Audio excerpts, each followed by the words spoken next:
చాలా హ్యాపీగా అనిపిస్తుంది. ఇదైతే పూజ కంటిన్యూషన్ అనమాట. మార్నింగ్ మధ్యలోనే ఆగిపోయింది. నెక్స్ట్ దీపాలన్నీ వెలిగించిన తర్వాత ప్రసాదాలు పెట్టేసుకొని కొబ్బరికాయ కొట్టి హారతి అయితే ఇచ్చి నైవేద్యం సమర్పించాను. ఈవినింగ్ పూజ గురించి కూడా చాలామంది అడుగుతున్నారు. ఆల్రెడీ అప్లోడ్ చేశాను.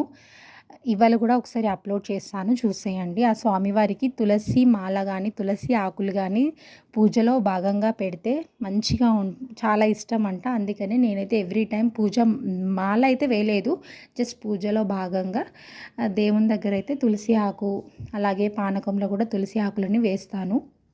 ఇంటికి వచ్చిన అతిథులకు ఈ తులసి తీర్థాన్ని, అలాగే నల్ల నువ్వుల లడ్డూని, ఆ పిండి ముద్దని కూడా నేను ప్రసాదంగా వాళ్ళకు కూడా పెడతాను. మేము కూడా తీసుకుంటాము. పిండి దీపంని కూడా వచ్చిన వాళ్ళకైతే ప్రసాదంలాగా పెడతాను.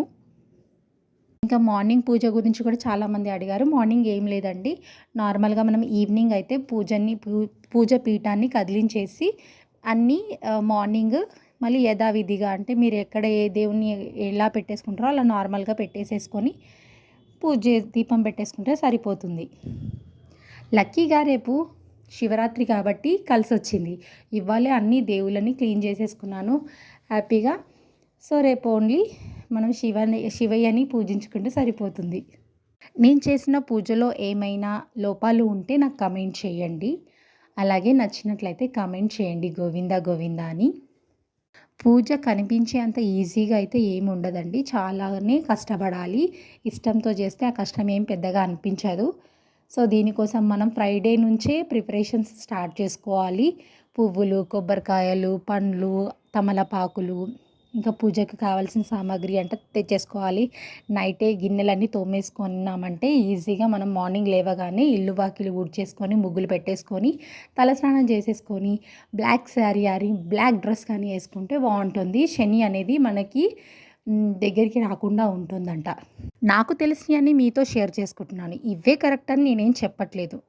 ఈ పిండి ప్రమిదలలో నేనైతే ఆవు నెయ్యి వేసి దీపాలు పెడతాను. అది మన వెంకటేశ్వర స్వామికి చెందుతుంది. పక్కనే ఉన్న కుందులలో నువ్వుల నూనె వేసి దీపాలు పెడతాను. అది శనిదేవుడికి పెట్టినట్టు అవుతుంది.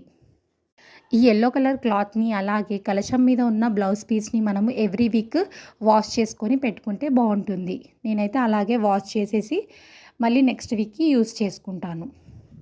మీకు ఈ వీడియో ఏమైనా యూస్ఫుల్ అనిపిస్తే కమెంట్ చేయండి, అలాగే వేరే వాళ్ళకి షేర్ చేయండి. నచ్చితే కనుక సబ్స్క్రైబ్ చేసుకొని నా వీడియోస్ అన్నిటిని ఫాలో చేయండి. Thank you.